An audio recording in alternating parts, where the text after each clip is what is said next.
Oh, I don't know who that is.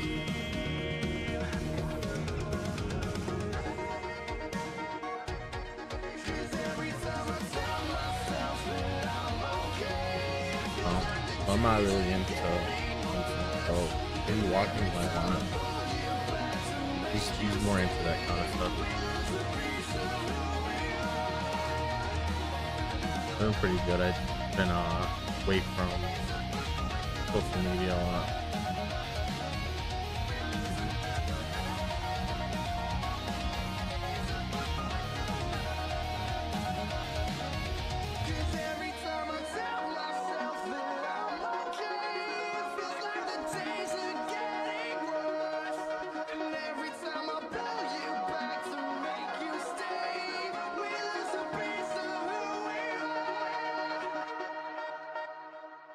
Yeah, I'm gonna try to get some sleep because I want to make sure that I function.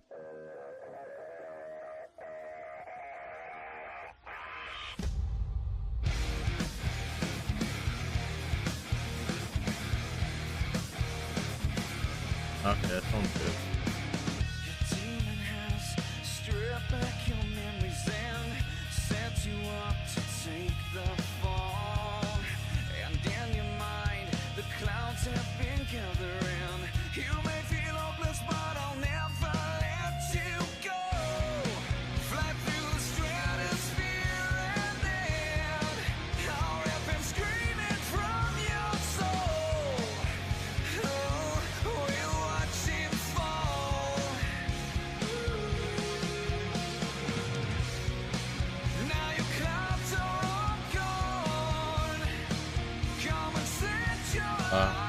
He's doing good.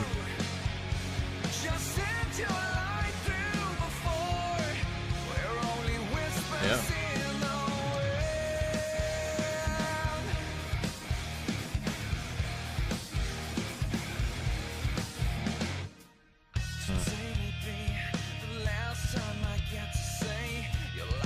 I mean, I got one of the things I wanted. That's all. And I'm not talking about the Brock Lesnar.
follow me when the sky starts to change.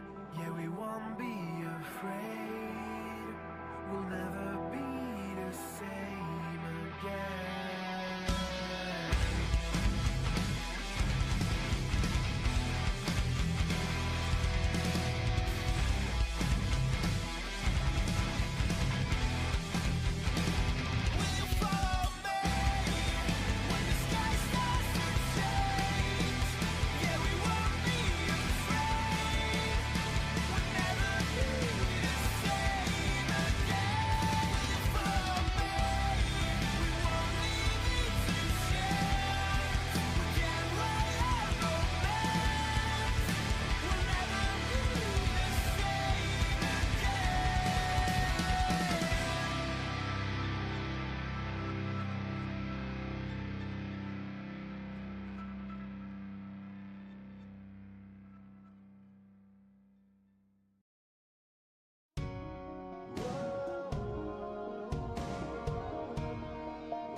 With anime in our souls and thoughts of wrestling out of control, we are a group of weebs who love the entertainment of professional wrestling. Yeah, sure, we'll go with that word. So allow us to be the voices inside of your head as we go through the wrestling event of the evening, give our thoughts and predictions on what's to come, and provide an experience inclusive to all you nerds out there. So grab your steel chair, yell for the table, and get put through an experience unlike any other. Brought to you, of course, by Animal Wii Studio. This is the Weebs of the Ring podcast. Welcome, everybody, to the Sunday night edition of the Weebs of the Ring podcast. We finished night 2 of the first ever 2-night SummerSlam. Apologies for some low energy. Been kind of tired today, kind of low energy anyways to begin with. And then having a show like this and like it did, well, we'll get into it here in just a moment. But of course, welcome as always to our returning listeners, our returning viewers. Love to see you guys in the chat, in the comments. So, hey, make sure you leave your chat, leave your comment, leave a like too. And yeah, we'll get right into the show. But of course, all you new people, welcome as always. We would love to have you here engaging in the conversation. Let's just try to have fun tonight because there's some shit we got to talk about. But of course, I'm your world champion Watkins here to help guide us through the wrestling events of the evening. And of course, there are two lovely gentlemen here in this call with me. First and foremost, to the right side, there is the legend himself, the visionary, the revolutionary, the modern day Maharaja himself, Legend D Vash. Vash, how you doing tonight? What's up, ladies and gentlemen? It's your boys, Legendary Vash, and I'm here to talk about the vision. If you've already seen on the timeline, what is being copyrighted already by WWE, whereas the vision is probably the name that we're gonna hear tomorrow on Monday Night Raw. But it's gonna be pretty exciting to talk about the show because we are definitely a loss of words. For me, the word I would say flabbergasted from the ending conclusion, because from what Triple H said that you guys are not ready. And my guy definitely wasn't ready for that one. Can't wait for us to break it down, our thoughts, understand this. These are our opinions as fans and critics as the best we could be. So understand that if you also want to give your opinions, let us know in the comment section below. And if you disagree with us or agree with us, let us know down in the comment section. Let us know if you don't or not, respectfully. Because if not, we'll block, mute the comment or not. Because we are a civilized community. That's just being honest and straightforward. Yep, and that's all we are on here. We're honest with our immediate reactions to things and all that. And things can always change too. Minds can differ, all that stuff. Because, hey, time can heal most wounds. But also to my left is the man around these parts known as the genius of the mat. He's going to help us kind of maybe process what all happened tonight in many, many different instances. The man, the myth, the legend. Drop this box. Drop, how you doing tonight? I'm doing pretty good, and I'm in the same ballpark as you guys when it comes to the conclusion of the show, because I saw things online which you typically see on Twitter sometimes when I checked it a little bit ago before I put on the stream, because I really wasn't on social media that much today. And I noticed there was things going around about, oh, they're trying to keep things toned down, something unexpected, whatever it is. I took it with a grain of salt, whatever. I personally never expected to see what we got towards the end. It kind of just came out of nowhere. It doesn't really make any sense. And yeah, I mean, I don't know. Like, I thought, like, before that happened, if they just ended it the way they did, the whole Cena and Cody thing probably would have been fine. You could just go to whatever post show you do after that. But I mean, it's a good thing we start our shows typically different from other people by talking about the main talking point, because that's usually what a lot of people are looking for online when they're going on TikTok or Twitter or YouTube. They want to hear a lot of people's thoughts. So new people that happen to stumble across our streams, you're going to be able to hear how we feel about a particular thing right away. Yeah.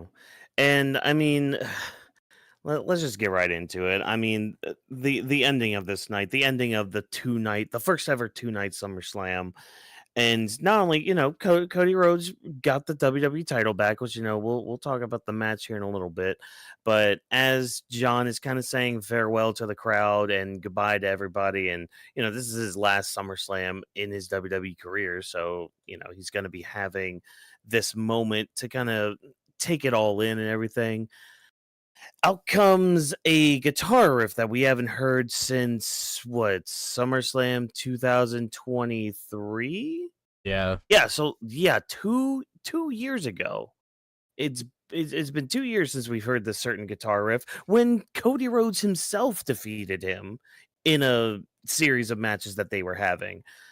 Brock Lesnar has returned to WWE amidst allegations in certain trials and all that. Like, he's back in the company after, I mean, apparently he was blacklisted by TKO, but I guess that was a load of bullshit.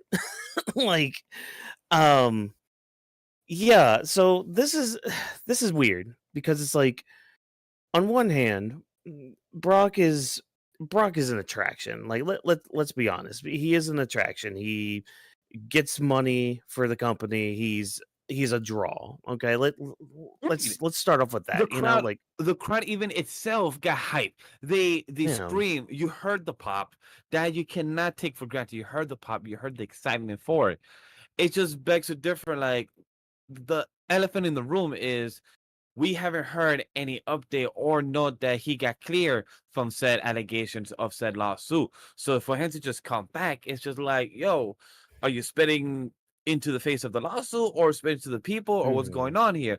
And like, we get it that he is attraction because people have been wanting Brock Lesnar versus Gunther as well for the longest time. So that's one people, a lot of prediction or the WrestleMania match for Gunther they have had before, I've seen once or twice. So to actually see that, like, oh, people not could get what they want. They could see this guy versus Brock Lesnar. However, it just depends now what's next, because when I know all three of us in the thread of our SmackDown of our SummerSlam, I was flabbergasted. I didn't have like a sour taste in my mouth. I was like, this is where we're going? Like, you was just ending in a peaceful night. You had no distraction. You had no extra shit going on. You could just end it off like that. And it's just a question of, like, why do we need him? Like, we get the pop, we get the traction, like Walker said, but, like, why do we need him? Like, right now the roster's been good without him. That's my goddamn point here. The company doesn't need Brock. There was a time when the company needed him, that they needed to use that draw to bring people in and all that. And to our knowledge, at least as every time they've had, well, they don't have these press conferences anymore. They just have these stupid ass post show things anymore. Since this one, they stopped doing press conference. Yeah. Oh, great timing. Interesting timing with that, but like, so they're not having those anymore. Gee, I wonder freaking why. But like, every time they were having those, oh, we've had the highest gate in the, I can't even do a fucking impression. I'm just that kind of just aggravated right now because it's like the company doesn't need it. If you're making all this money, then why do you need Brock Lesnar? Why do you need to, I guess, waste that money now? Because we know how much he's going to want from the company. The company's Yeah. making all this money. All right, give me that raise then. It's like, why? Why? Oh, just so Cena can have like a big feud at the end of all this? Cena didn't even need Brock for the end of his run. He No. didn't need He that didn't. for his final tour. Like, there's so many other things. There's a whole big roster of people that you could have gone with to help elevate Cena. You just fucking mentioned Gunther. Holy shit, there's somebody you could have used right there. But it's just I don't understand the mindset. And I'm gonna be honest, guys. Like, I don't know if this was coming across lately at all. I've been like just aggravated as all hell when it comes to WWE. Like, they've been doing a lot of questionable things lately where it's just like, why are you guys doing this? Whether it's a PR thing or whatever, it's just like it's getting increasingly harder and harder to be like pro WWE anymore. And it's like I hate that because I love a lot of the talent in the roster, but it's like, I mean, there's just a plethora of things you can just go off on with how they like use certain talents, how like um how matches are booked, how like how literally you have your have your top brass come out and be like, shut up and watch. Like, immediately when that comment was said, I wanted to shut down and shut off. Like, they've had such a bad 2025. They've had a horrible 2025. And it's just like, when is enough enough? You know, like, I know this is just like the internet. This is just like freaking yelling into a black void of whatever. But it's like, it's just so frustrating because it's like something you love, something you want to be behind. It's like when certain allegations come out with certain mangaka, like Yeah. Rurouni Kenshin's person, for example. It's like, oh, you wrote a great, awesome series. Kind of horrible that you're a piece of shit, you know, with the stuff that came out about you, or like the guy, like that's just a whole other list and a whole other like rabbit hole iceberg and all that. But guys, you've heard from me, you've heard from Vash. Drop, how are you feeling about all of this? Like, is there anything that like you feel differently on? Maybe you could shed some light on a few things, or maybe Uh, ease my nerves with all this. Part of this is also probably because I was just in a shit mood today, but that's a whole other can of worms I don't feel like opening right now. I mean, I definitely know I'm not going to shed any light because I'm in the same mindset as you guys. I really don't understand why Brock Lesnar needs to be here because, I mean, literally, they've been able to do certain things with a lot of people on here about his involvement, especially when it comes to, you know, their main event scene and everything. They have the people there to fill those spots when it comes to not only the men, but the ladies. So it's like having him come back for whatever reason, just because, oh, John Cena and Brock Lesnar had a thing a couple years ago. We just want to revisit that automatically just because it's John Cena's last year and everything. Like, there was a lot of people that he could actually, more than ever than before, now face since he's a face again, like a Gunther and a Drew McIntyre, etc., so on, especially a Drew McIntyre. So it's like just bringing Yeah. him back for what? Like just getting a reaction from the crowd, just to see how people would feel about it. I mean, obviously they pay attention to what's being said online, so I don't want them saying that they don't because they do.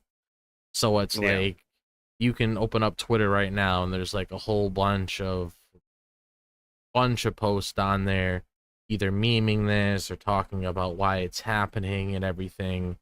And yeah, I just don't get it because it's like the way that they were ending the show after the match where they had that moment between Cody and John. Honestly, I would say if they wanted to just move to the post show after that, I would have been okay with that. I don't know why we needed something like this. It just feels like very unnecessary. And And it's like it's like you said as well, Walk. It's like years ago we needed him, but we're at the point where there's so many people compared to who they had before in the past, especially when it comes to how NXT is, where they can just pluck someone up there that's a main event talent down there at the Performance Center, and they can integrate them into whoever is going on, if a Cody or Seth, etc., so on, if they want to push that guy to be in that sort of spotlight, kind of like how they're doing at Brock Lesnar, Braun Breaker, since he came from that area as well. It's just not the same like lifestyle as it was before, and it just gets me really curious as to like how these discussions go and why so and so is coming back. Like, because like the thing I do know about Brock Lesnar is like I do know like he's the kind of person who's like very picky when it comes to his stance in the company, especially when it comes to certain people he works with. Like Cody, he had respect for and everything, and a couple other people that he did before as well.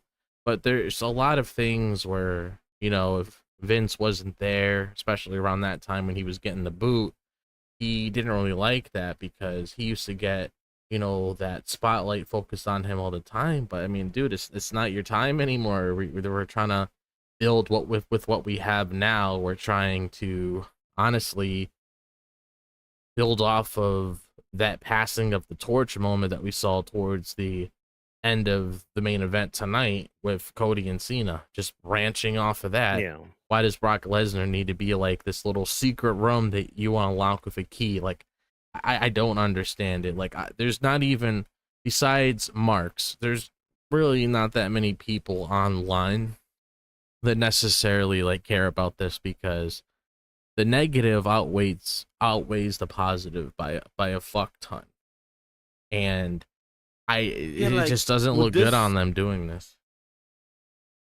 Yeah, like would this be resolved if we find out tomorrow or sometime this week that he has been clear? Possibly. It just depends on how they cover this, or depends how they execute this, because right now just popping him out with, not saying like the pop or the reaction wasn't there. It's just more question, because most of my timeline was negative about this or questioning this. And why do we have it?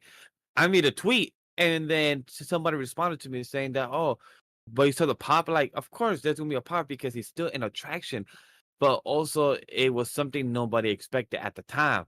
Nobody expected after the match of Cody and John just taking his sweet time to, say goodbye. Thank you for SummerSlam, New York, New Jersey. Thank you for the night.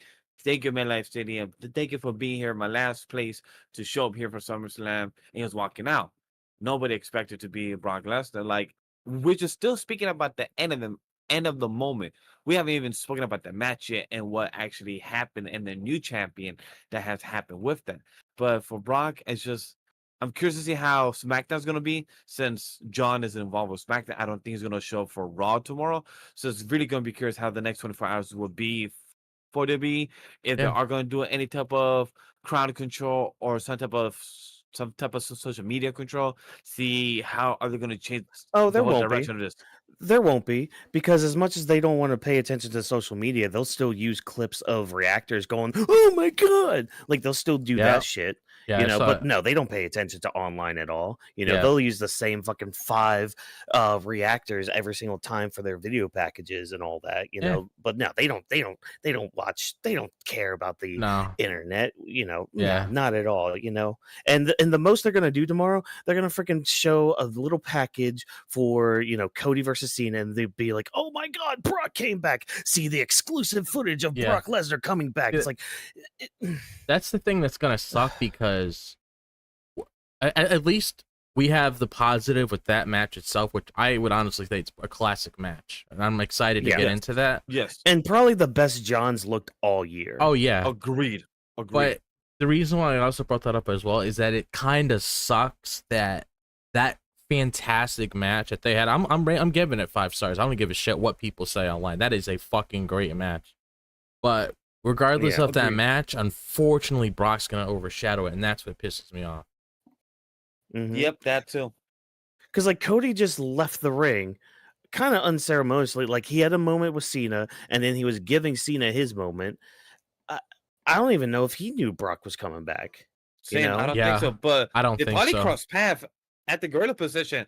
probably Cody was like, "Oh, hi, where you going?" Like, I'm gonna go for John. I'm gonna do an F5 on him. Yeah, because You know, John may have knew and told Cody, so that was Yeah. probably like part of their little like side conversation at the end Oh, the there. side conversation. Yeah, you're right. He like, hey, after Probably this, part let's of go there. it.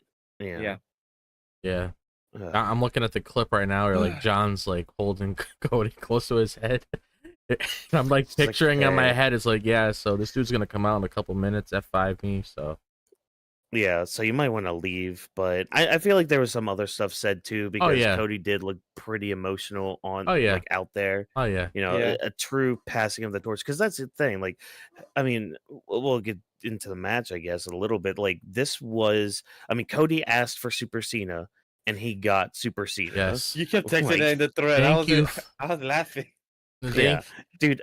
I had my nephew here, and he's like freaking out. Like, how did he kick out of them? I'm just like, well, he asked for Super Cena. You got him. This is what it is. This is what we grew up with, buddy. Like, have fun. He's like, he was legitimately standing up like right over here in awe. Like, how did Like, you kick out of that? Like, how did he get? It was I'm like, Super Cena. 2.99999. Super What? Cena, buddy.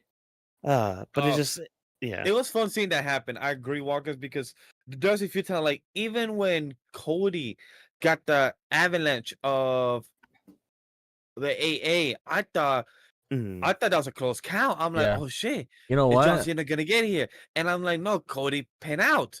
Like, Yeah. there was a few times it was either Cody or John.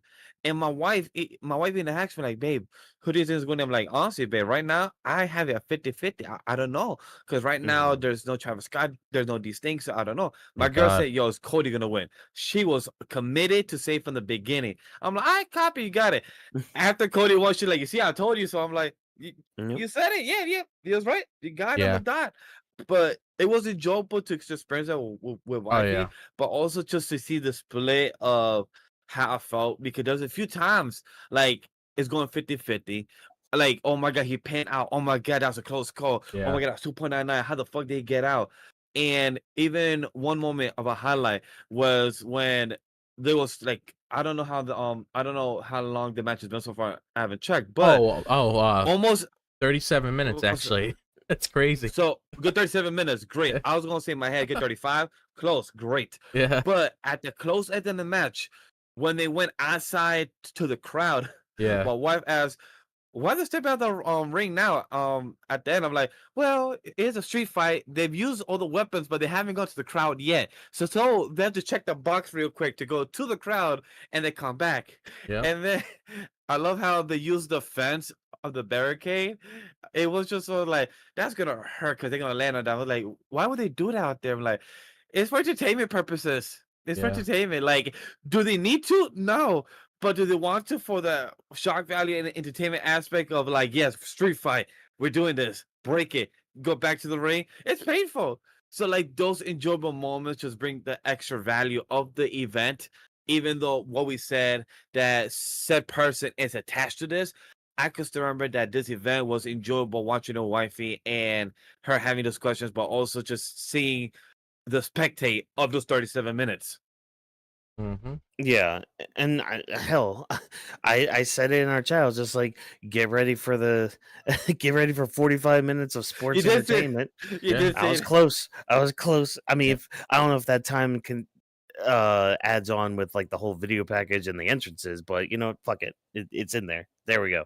Boom. Yeah, now this again, John looked the best He and did.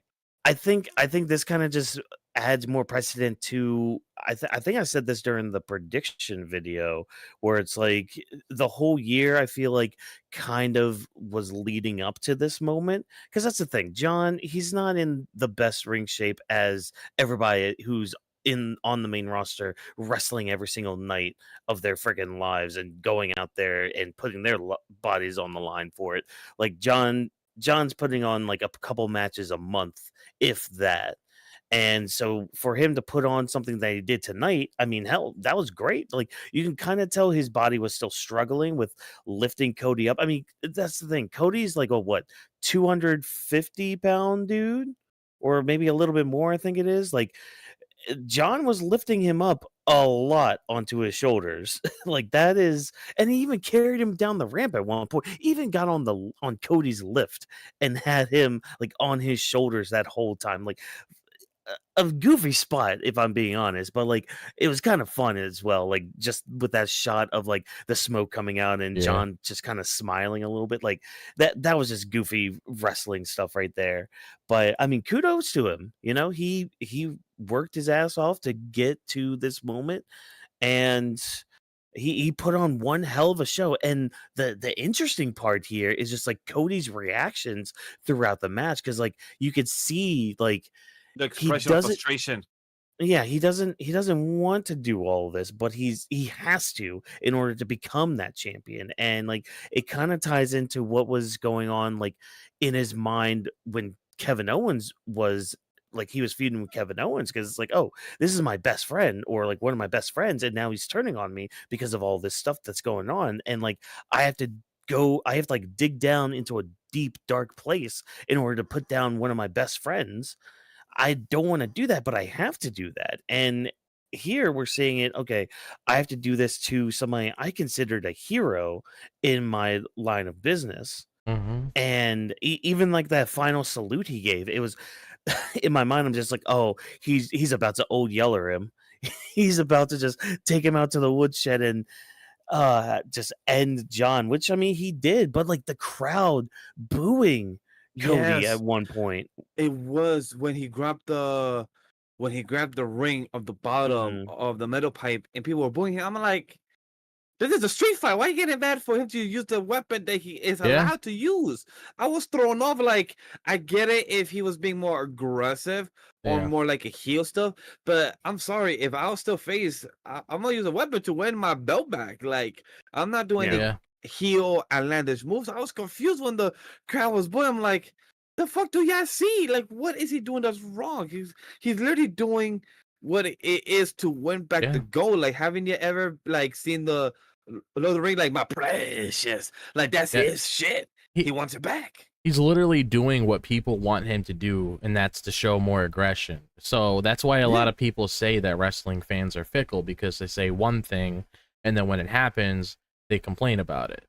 So with him like grabbing that and doing that, it was just him testing his limits, because that's just something that a lot of people critiqued him with for the longest time, where there's a lot of openings for him. He just doesn't go full throttle with it. So that's something I can't appreciate that he did. He actually tapped into new territory when he was in this match with John Cena, and I just really liked this match overall when it comes to like how much they went in, how much effort Cena put in. Like we've discussed, you know, this is probably the best he's looked. Honestly, I would have to say like in a long time, and also probably I would say throughout his entire retirement tour when it comes to a full-on match. Having a match that you can do shenanigans with weapons and stuff that makes sense, that makes it entertaining. And I mean, hey, this had the street fight feel to it when it came to everything that they've thrown in here with each other. And I mentioned testing limits, and I liked how one of my favorite moments was typically when you have Cody Rhodes finish somebody off. It's usually the 3 crossroads if he's going to end a match, and then it's one and done. I can't really recall, at least on the top of my head, when he has done, but maybe Roman might have done it. I'm not entirely sure. I don't think he did, but I can't really recall somebody ever kicking out of those like 3 crossroads after he lays it on them. And like the same thing with like John Cena when he was doing the Avalanche AA, and he was doing that to typically end off his opponents as well, because he did it to AJ Styles, I believe, at like a Royal Rumble or so a couple years ago. Many years ago, I should say. So it's like seeing Cody kick out of that was cool too. And I like close calls and matches too, because it just makes your adrenaline just like go all over the place, because you know, like Vash was talking with like the way he was feeling about it being 50-50. I like having that feeling, because I don't want to go into this match looking at it where it's like, okay, I know what's going to head in this direction, because I came in here, I made a prediction that Cody was going to win, but at the same time watching the match itself, the way that it was orchestrated was convincing me little by little that I didn't know where it was going to go. And I like that. I like that the match had that sense of unpredictability here. And I'm also glad, I'm just going to point this out since I've been harping on it the past couple days. I'm glad they didn't go the predictable route with the fucking heel turn. So I am happy that they didn't go and do something like that, because it really wouldn't make any sense. And I mean, I can't lie, I kind of want to see John and Cody tag team, because I just like them together. Yeah. So it works well. Good balance. Just seeing them actually hug out in the start of the match as well. That's beautiful to see. Like both of them was, or farming, acknowledging their hockey around the arena on the start of the match, and then both of them hugging it out. And then I love how great fucking timing. Like once they let go, straight to 1, 2, 2, 1, 2, 1, 2, 1, 2. Yeah. It was just a beautiful timing. Like once the hug has been let go, I just love that straight detail and just showing their mutual respect of having as a team of Cody, even though he switched side like just this past Friday during the kickoff show. They was kept like questioning, like, hey, is he actually a good guy now? Did he actually change his mood? What's going on? Or is it just a foul? Excuse me. Bless you. Yeah. Oh man. I was thinking of something too. Like I was thinking of that part from Superman with like the 1A thing. I was thinking that whenever John Cena laid an attitude adjustment, it's like 1A, 1A, 1A. 1A, F4. Oh no, F5. God damn it. Sorry, Zarya. You might have to change your finisher now, Zarya. The STFU was used and the actual name. I love that name was used the STFU for his nice finisher for his for submission. Thank you for submission. I drew blank. Like, what was the name? The submission. That was really great to see. And seeing it done twice. And I love how Cody just tried to go to the rope, but then the ref's like, it doesn't work still. But great spot. Yes, go for the rope still. But it don't work. So I just love that being shown and everything. I kid you not, if I was like running around like that, I probably would have done the same thing. If I was just beating up people up with weapons. But it was smart to go more to the rope still, and they have the rope stuck on John with the neck there. That was a smart call, because I'm like, okay, how you gonna get out of this now? Like, are you gonna roll over? But then with Cody still going for him, like, smart move. Get the rope to be in a block edge, like, smart tactic in that way. Yeah. I don't know. I'm like the match itself was great. I thought like I don't know. I'm sorry, folks. I'm still just like I get it. I get it. I just feel I get it. Finisher just fuck you over. It's just be like, why do we have to get there? It's not only just that. It's just like, I mean, we'll get into the other matches here soon. It's just this whole night just fell flat in a lot of aspects. Like we should have just had night one. Night one was great. It was awesome, if anything.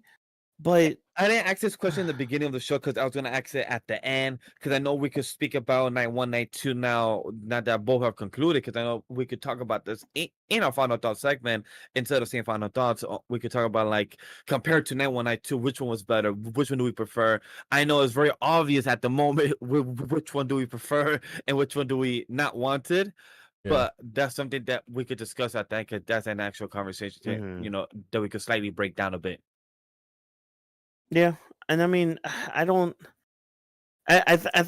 a lot with this match too, with like Cody and all that. I think even though he didn't turn heel, which good on him, at this point in time, I think this is a good seed planting moment for that heel turn, because he did start he was hearing the crowd booing him, and again he was having those confused thoughts in his head, like guys, this is a street fight, right? Like, I have to do this in order to win.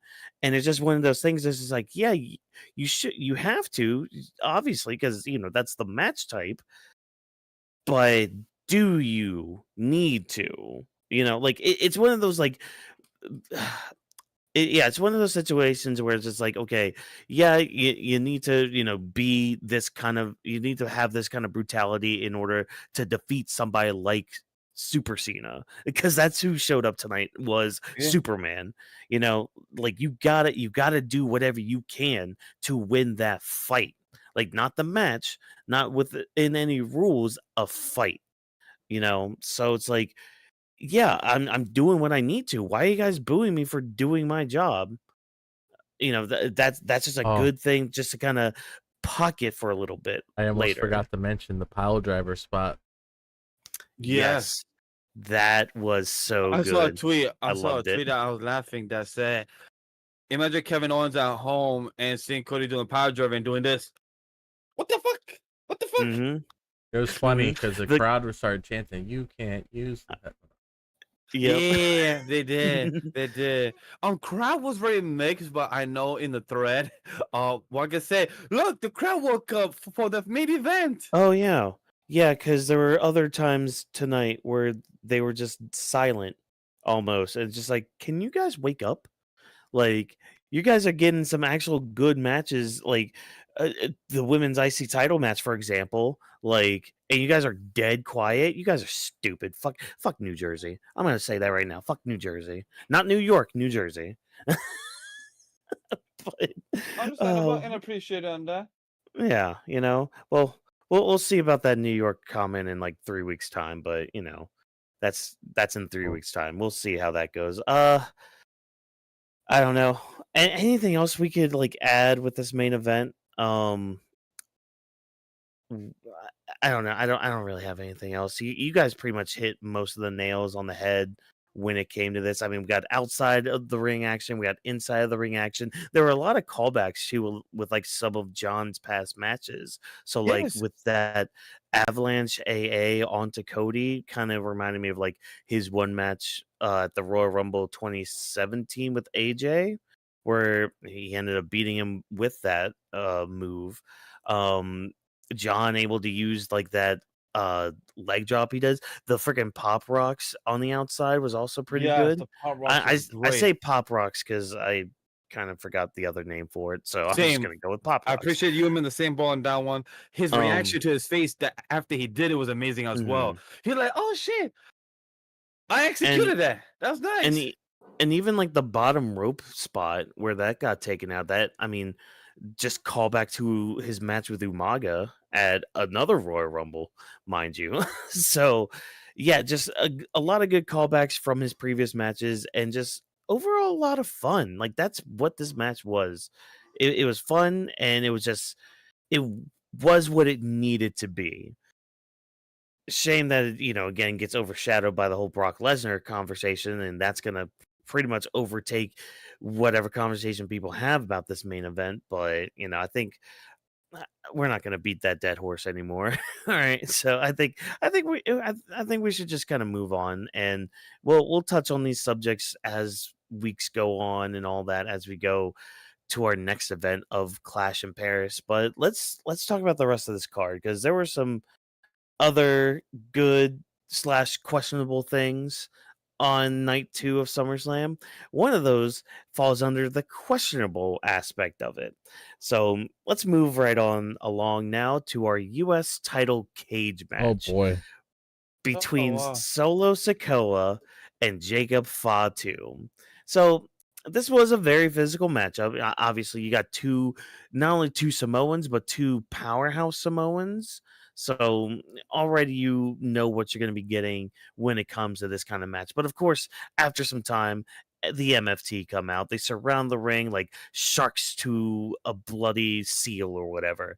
Jimmy Uso comes out and just super kicks JC Mateo. Tala Tonga's just standing there like, what do I do? I think that's my biggest issue with this whole match itself, is the fact that there were so much just standing around like, Yeah. what do we do?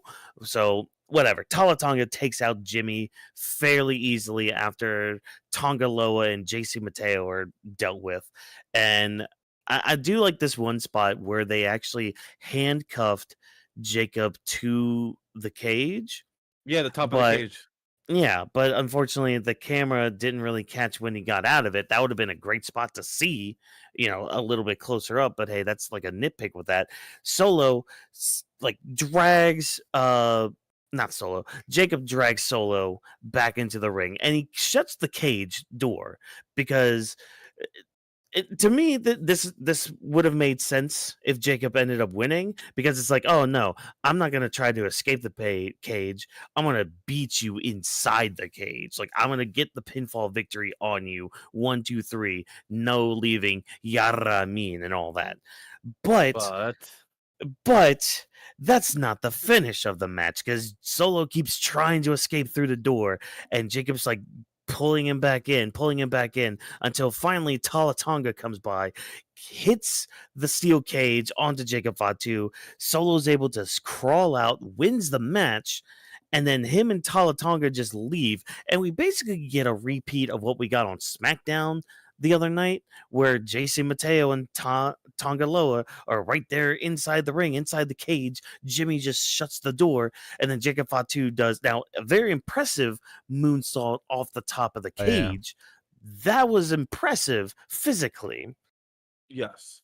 Why the fuck did you not do something like this in the match? Why the hell did this match end the way it did? Why are we going to continue it like this? Like, this is my problem with the whole cage match itself, because the whole concept of the cage match is, hey, you're not allowed to get out. There's no escape unless you escape the cage to win the match. But there's no escape from the cage. Nobody can interfere until somebody interferes and does something on the outside or climbs up on the cage and all that. Like, if we're gonna have a cage match anymore in WWE, have a fucking Hell in a Cell match.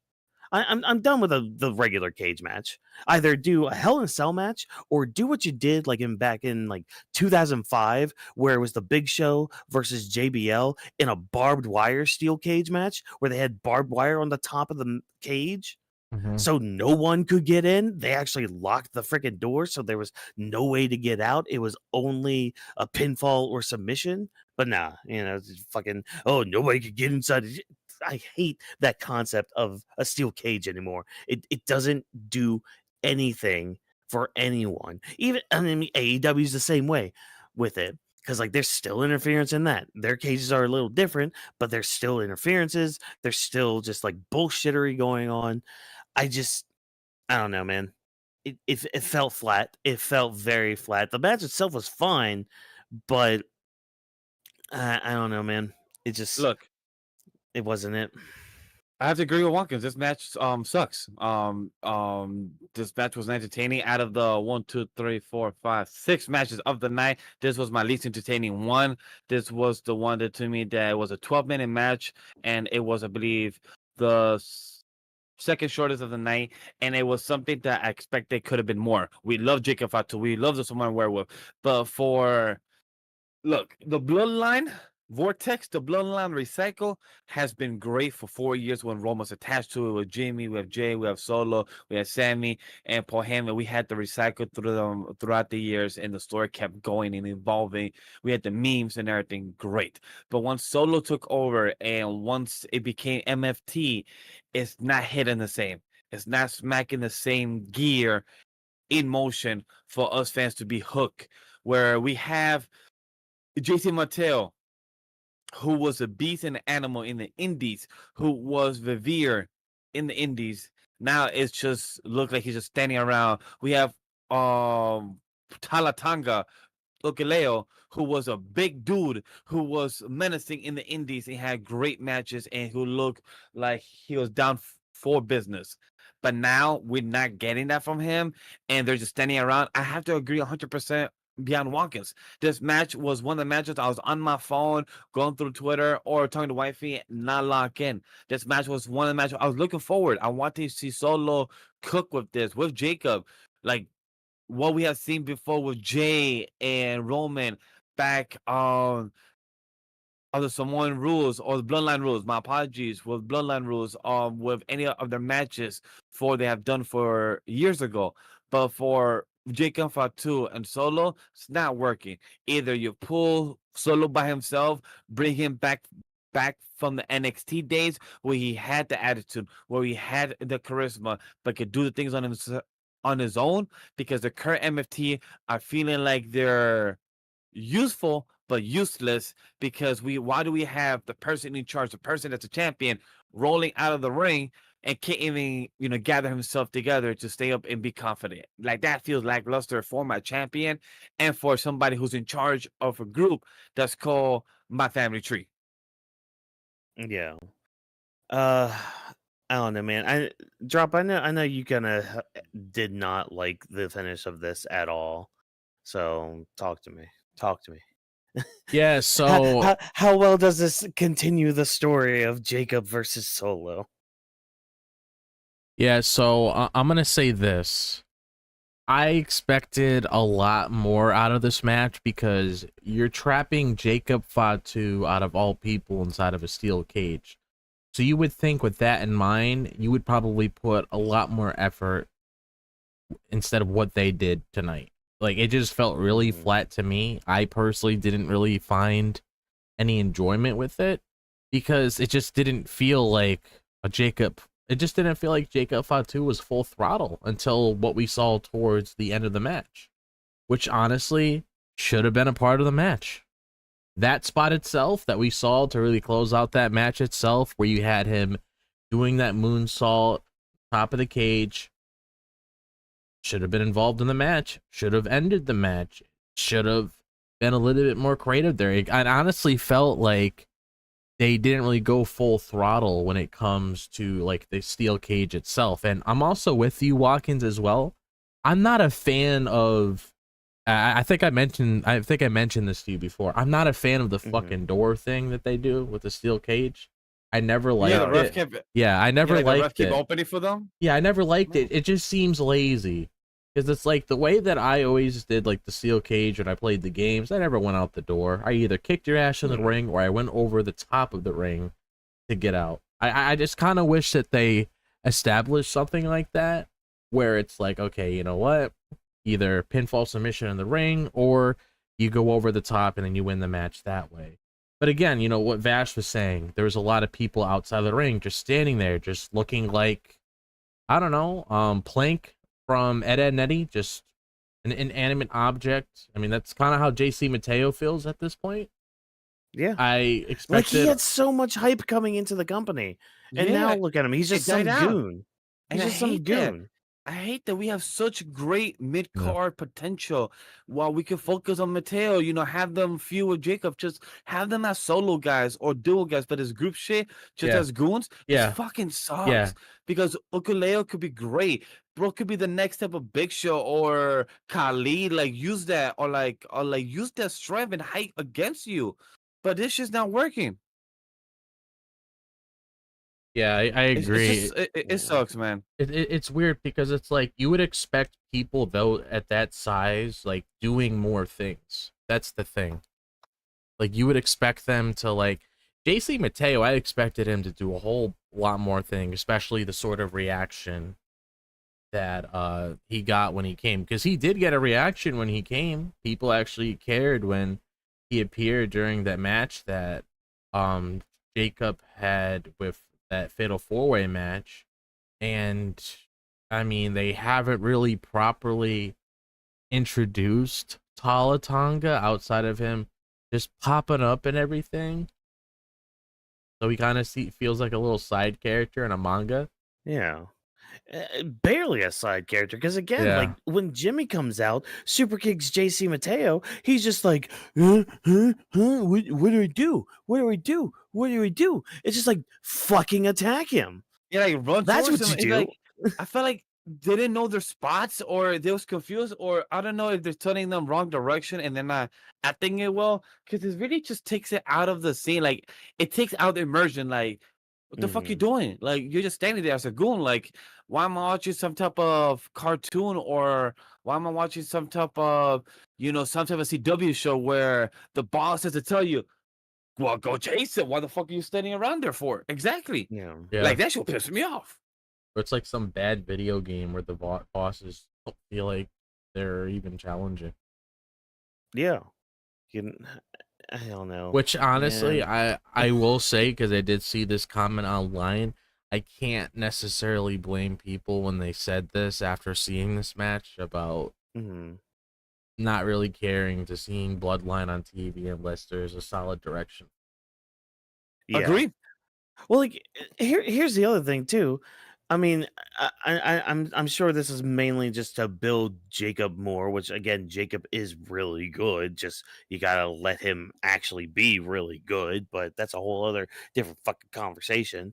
Um, the fact that most of this feud has been a 4-on-2 confrontation, Yeah. and the group of four continue to lose, except tonight, obviously they won, but at the same time, it's like it was 3-on-1 outside of the ring, and that one beat up two of the three.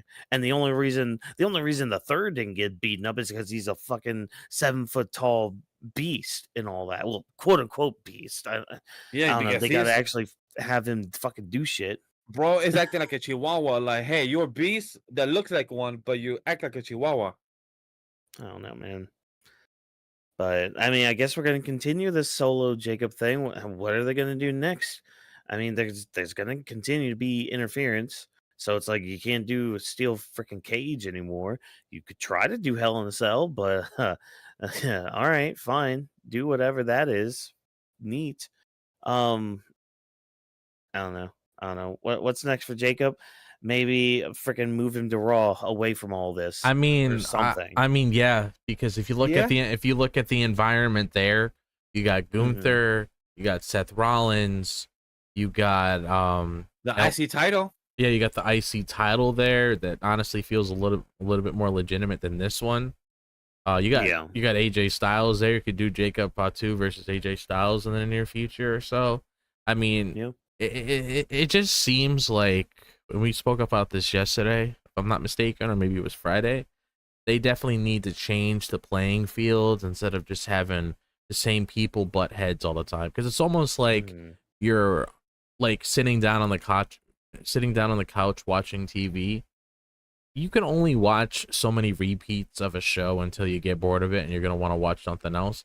That's kind of how it feels with this whole entire like bloodline thing when it comes to like the whole Jacob Fatu and Solo Sikoa thing. I mean, Yeah. what are you gonna do? Run another match and then Jacob's finally gonna win? Like I don't know if I can necessarily say I'm interested in that. I mean, obviously there's Mhm. probably gonna be a little bit more, I would assume, based on what happened tonight, but I can't necessarily say I care to see that.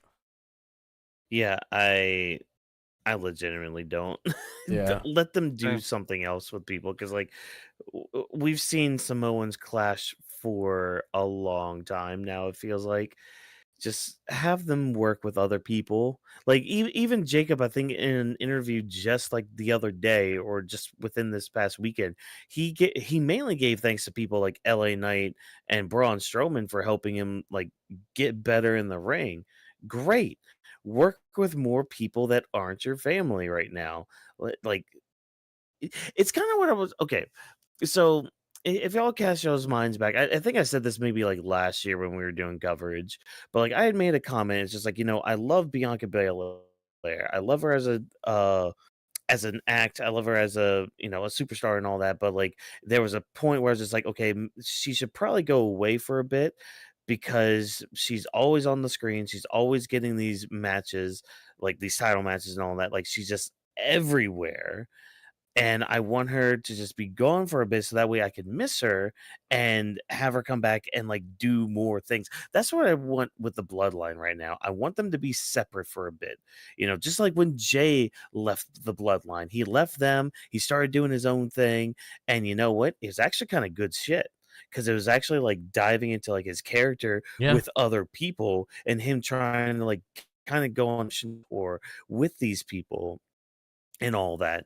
So it's just like I'm not saying you have to do copy paste with that, but just something different, man. Like we got the tease earlier this year of Jacob Fatu and Damian Priest going at it.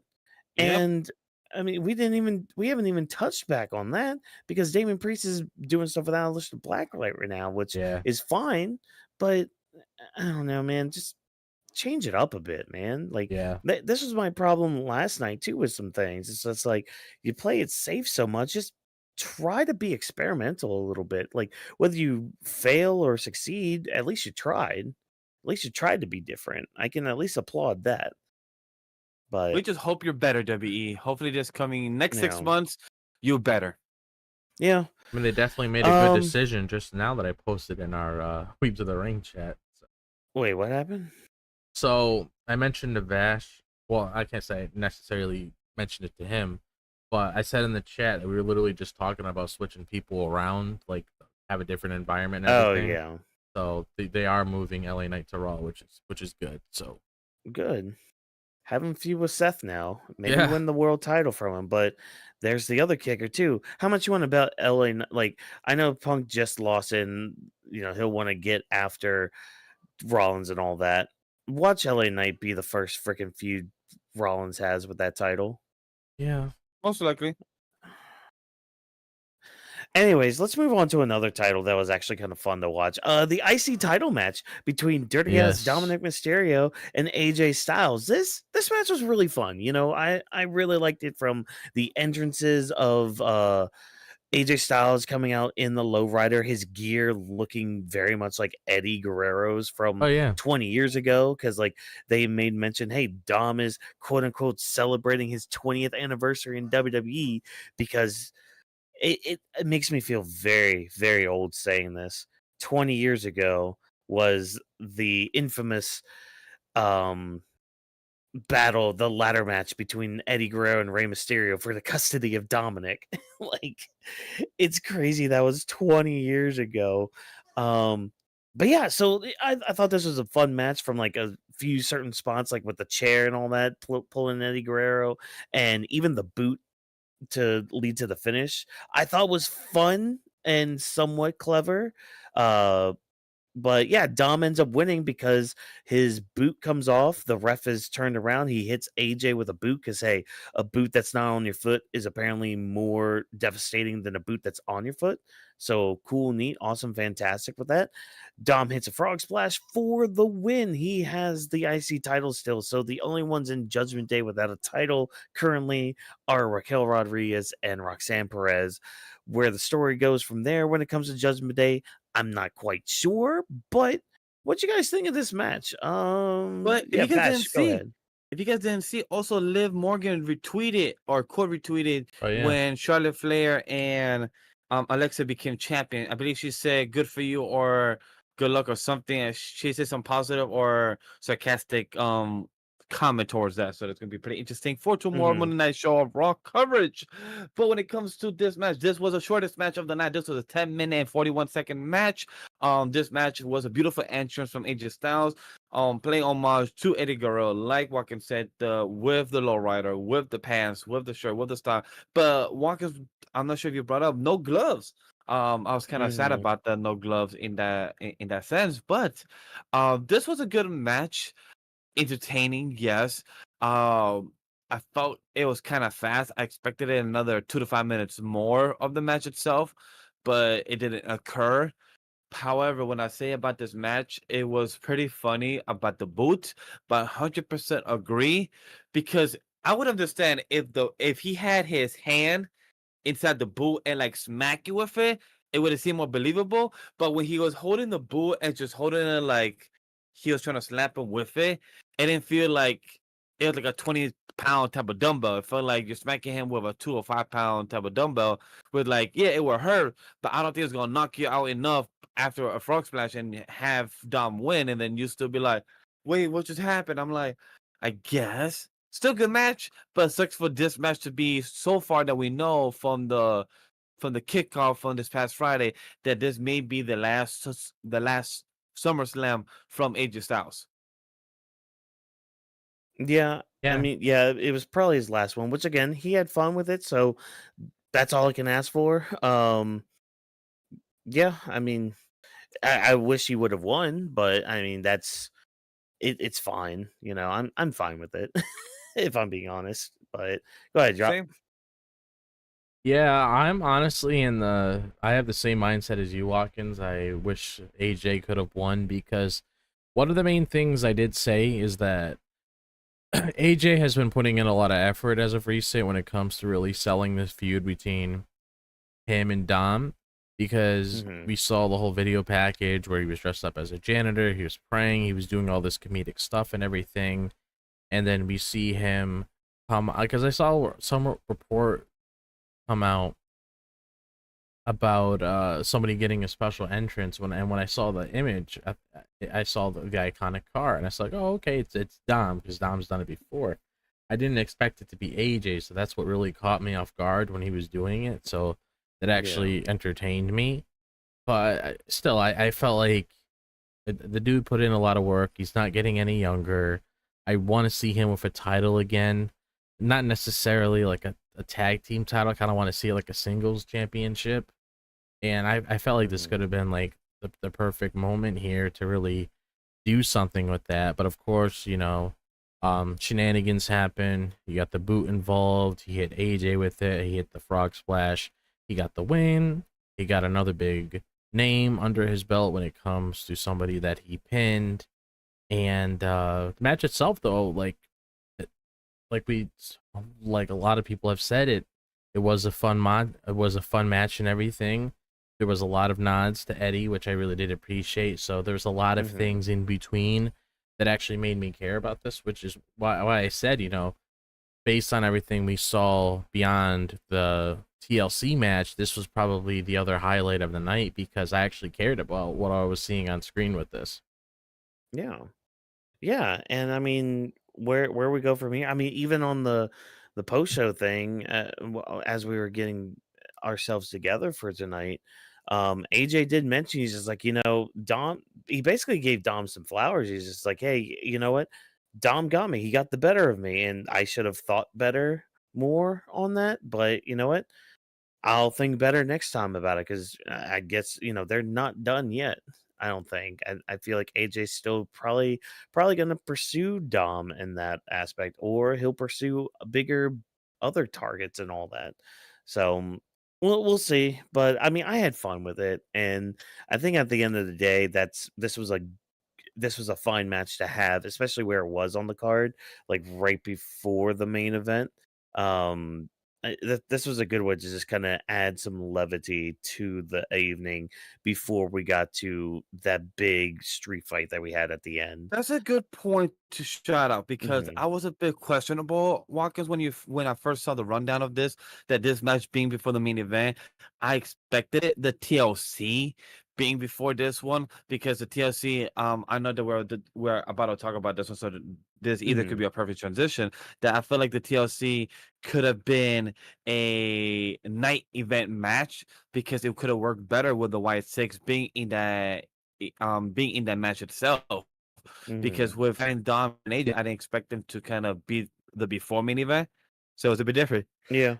Well, like, so, and I mean, we could use this as the transition to the TLC match because, like, the thing is with it is because this is kind of a thing I have with like AEW, how they structured their pay per views.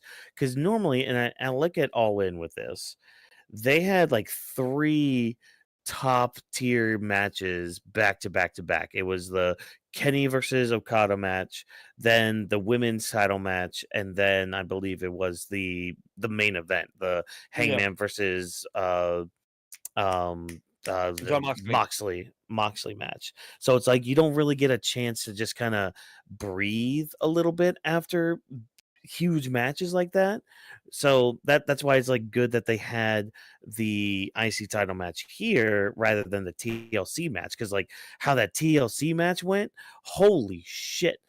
Nobody would have been able to like handle a lot of what happened in that main event. Plus, you would have that would have been like two big stipulation matches back to back like that. Which I mean, I know we ended up getting anyways because the IC title match, like the women's IC title match, but Yeah, it was kind of different spots in that aspect where like the street fight, it had some weapons, but they were mainly like chairs and the steps and yeah. tables. So it's like that's very similar to a TLC match itself.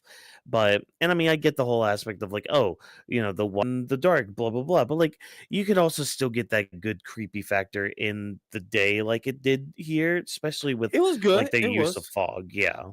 So I mean it's Um, fine though, but like yeah, this was a car crash though in the best way possible with this TLC match. It was just fun as hell. And I guess I I think the best way to kind of talk about this match is just like what was y'all's favorite spots of this? I think that's the best way to kind of talk about this. So, Vash, what was your favorite spot of this match?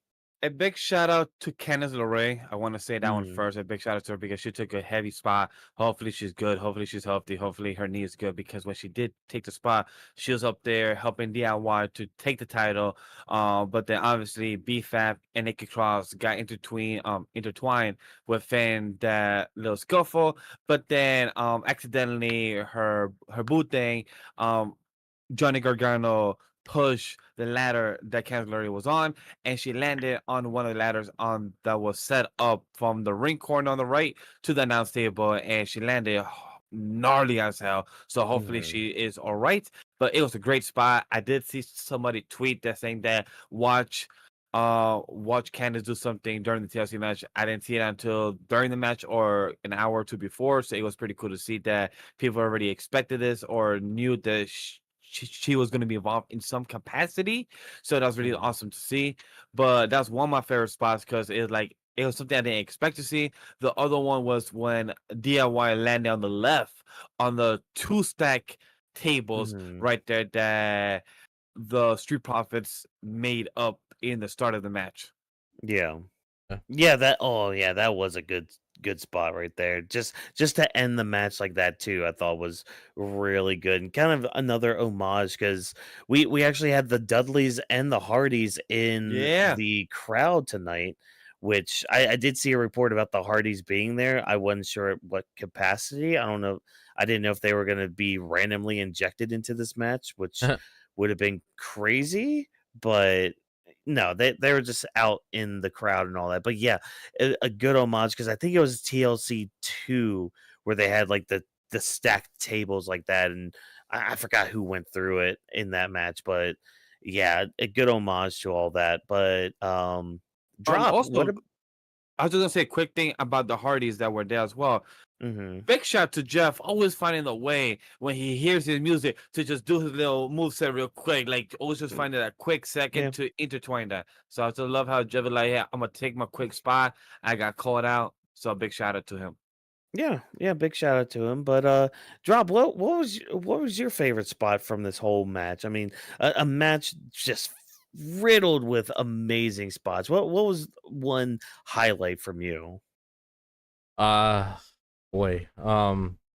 Yeah, I know. Yeah, Loaded question. yeah, there's a lot to choose from. I guess Hmm. I guess if I would have to say, probably a lot of the spots where they were just jumping and landing on the freaking tables. I guess that's what I would have to say. Like when they're on the top of the Hmm. ladder. I think one that comes to mind was Dexter Loomis spot when Dexter Oh, the leg drop. yeah, that might be one of the Hmm. spots that I really enjoyed throughout this match as well. And I also really enjoyed another spot. I also enjoyed is what Tommaso Ciampa did as well when he was like reaching his hands on the title, and he just Oh like yeah. was like almost hanging down there like he was a bat. Like I thought that was a really nice Hmm. spot too. Yes, you're right. This is basically like something that I expected the match to be because I mean Yeah. I expected a cage match of Jacob Fatu to be good. Really wasn't as special as I thought it was going to be, but when I saw this Hmm. on paper, I'm like, okay, this is going to be good. TLC, it's a crazy stipulation. You got a lot of talented tag teams in here, and it definitely delivered. It was a very strong match to have on the card when it comes to showcase who the Street Profits are, who the DIY is, who the Motor City Machine Guns are, Andrade and Rey Fenix, Fraxiom, just showcasing your tag team division. And also, Hmm. like I said before, you throw the Wyatt Sicks in there. As much as I don't necessarily care about them as of right now, I felt like it was definitely needed, at least if I'm looking at the mindset from them, if they want to establish them in some way, shape, or form, so people Hmm. actually look at them as like a dominant threat or whatever. But I did actually like see online that people said that when the Wyatts did retain, crowd wasn't too happy about that. No, and I mean they have been booked as heels anyways, so Yeah, they you could just kind of yeah, chalk it up under that and all everything. yeah. Um, I'm surprised neither of you two mentioned the damn Spanish fly that Oh Axiom yes, did yeah. on Dawkins. Holy crap. I am surprised both of them could walk after that. That was That was a good spot. crazy. That was a good spot. It was. Yes. And kudos to Champa too for like rolling out of the way from that one too. Like the guy knew his timing and all that, and man, he made it out of there alive by the skin of his teeth, mind you. Yeah, there. I like the one that Drop mentioned that everyone landed from corner to corner. Like each person was doing their jump from the top rope Yep. to land Mhm. on each corner of the table. It was a beautiful back to back. Obviously, it was choreographed very well to time it to Yeah. that, and the cameras. There's a few questionable camera shots on the show tonight and in the past few days as well. That was just like the Mhm. camera was just there on a random spot of the ceiling and then transition back. I'm like, whoever messed up there's gonna get in trouble or whatever. I'm sure in the post edit then they're not gonna be there. But just Mhm. to know that this match itself had crazy 16-minute. I thought this match was longer, by the way. I thought this was a 20-minute match, and it was actually 16 minutes. Mm. Yeah. I thought it was actually shorter, but hey, Really fell short, yeah. that's great. It was Yeah. a it was a straight 60 minutes. I'm Mhm. glad to see also Bo Dallas as well being involved, also Nikki Cross being involved. Mhm. So that was really amazing to see. Also B-Fab, like everyone in the SmackDown division being there was amazing to see. So like the tag team division has been amazing. It just Mhm. sucks to hear even during the pre-show talking about how the Street Profits is the first time they've been here in a year and a half Yeah, that's for Yeah. PLE. crazy. That was so sad to hear because the last time they did WrestleMania was with the Street Profits with Bobby Lashley back in 2023 WrestleMania, I believe. 2024. That was last 2024 WrestleMania. year. Yeah. So Yeah. yeah, a year and a half. Yeah. Well, I mean, that's just because WWE is apparently allergic to putting tag team title matches on PLEs, but that's Hopefully this changes their position. Hopefully we see them at Perth in Paris. Hopefully we see that Mhm. happen in the next one. Okay, this match definitely deserve it. The Raw division, they gotta work on it more, but the SmackDown division has been very solid, very entertaining in what this match was, execution, the Mhm. spots. I do question some of the ladders because isn't me, I believe I said this in the thread. Has the ladders just gotten weaker over the years, or are they made of like cheaper metal? Because I remember the ladders back in 05, 010, where those ladders were like just like more sturdy. Like now some of these Mhm. ladders could break in half just by one drop or just by like a knee drop on it. Well, it just kind of depends on the ladder itself, I think, because I think some of them are more gimmicked than others. So, Yeah. like, You're some of right. them, They yeah, probably some of them know are in made, advance which one is which. Yeah. yeah, so like some of them are made a little thicker, some of them are made a little easier to break and all that. Yeah, but I think one other spot I do want to mention is Rey Fenix and Andrade. This was like earlier on in the match where Andrade literally just kind of launched Rey Fenix instead of like getting a ladder. He just kind of launched him into the air to get the titles. It's like, oh wait, yeah, that's actually very smart. Why didn't anybody else try that in the Yeah, past? Or and if they did, yeah. their tag team chemistry has been very well. A lot of people Hmm. have been unexpected that they will work so good. I know that they've been hearing good feedback in the backstage, saying that Andrade is going to get a push, or Rey Fenix as well is working very well with them. So I'm really enjoying this type of, let me guess the word, spotlight that they've been Hmm. doing for themselves, and it's been working well. Um, the Spanish Fly was still something unexpected. It was fucking great execution. I believe he did almost the same thing back last year at the Money in the Bank as well, when he also Hmm. had a good push right after with Carmelo, where they had their own type of best of seven. Yeah. Yeah. So, and I guess the only other thing to really ask or talk about, and drop, I'll start with you with this one. Where do we think we go from here? Because now the Wyatts are on top. The rest of the SmackDown tag team division is just, they've lost their chance and all that. The Street Profits are obviously pissed off backstage. DIY is very hurt. I don't know how Fraxiom and Mercy and Machine Guns are feeling, They but tweeted saying that they're yeah. struggling. Our boys Yeah. Fraxiom said in a tweet that they're struggling. But Drop, I'll start with you with that one. Where do you think we go from here? Hmm. Yeah. I mean, yeah, it's kind of hard to say because it's like they threw all of them at him at once. Now they ran through them. So either one of those teams possibly has another run in with them, or maybe they pluck someone from NXT. I really don't know. Yeah.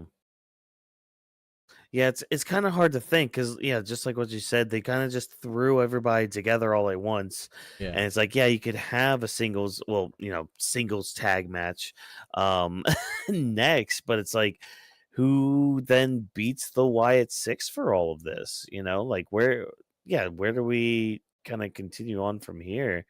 Vash, you have any ideas?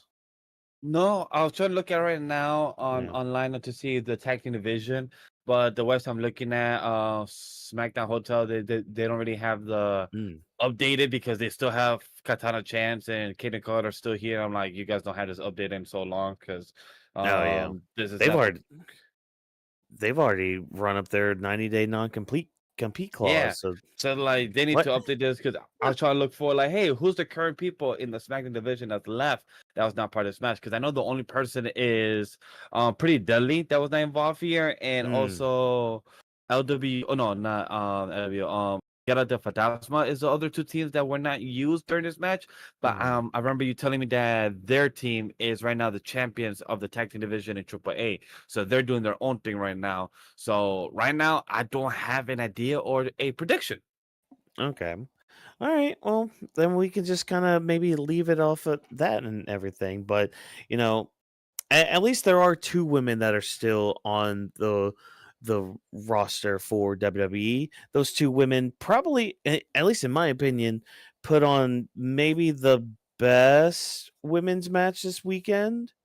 If I'm kind of being honest, we had our IC title match of the women's side in a no DQ match. Becky Lynch taking on Lyra Valkyria, and man, again, I thought this match was a really good, a lot of fun, a good old championship match that kind of started off as a no DQ match, but ended up evolving into a BDSM session, so I guess they got their jollies off on that, but it went back to a no DQ match anyways, regardless.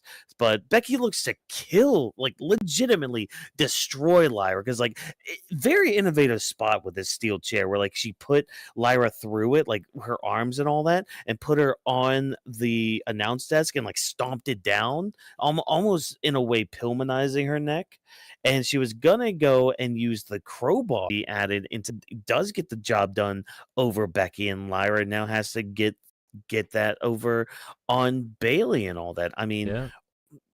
anything can happen now. Like give Julia a good contender, like maybe they could have a best of 5 series or something. I don't know, like something different. That would be great. That would be awesome. But yeah, again, I thought this match was really good. A lot of innovative offense when it comes to weapons, like Becky using those zip ties to tie up Lyra for the longest part, and Lyra's counter for it. Like Lyra's a master at counters. That's basically her big thing in WWE. That's her style, is just like continuing to master the counter, if you will, finding ways to get out of certain situations. But yeah, what you guys think of this match? Drop, I'm going to start with you again because I know you're the big Lyra fan around here. Not saying me and Vash aren't, but like you're the one that always bigs her up and all that. So talk to me. How do you feel about like the finish of this match, the booking of it all, and just like overall your thoughts about this one? So I really enjoyed this match. I know there were some people I saw online that didn't necessarily like it as much compared to the previous matches Mhm. they had, but I don't necessarily fall in that ballpark because I thought Yeah. this match was really fun. It did what it needed to do. It was a no disqualification match, and just like how John and Cena handled the street fight, I felt like they handled the stipulation of the match very well. Like they actually treated it as a Mhm. no DQ match. You had like the spot with the zip ties where like Lyra was hanging, which I thought was a really cool spot.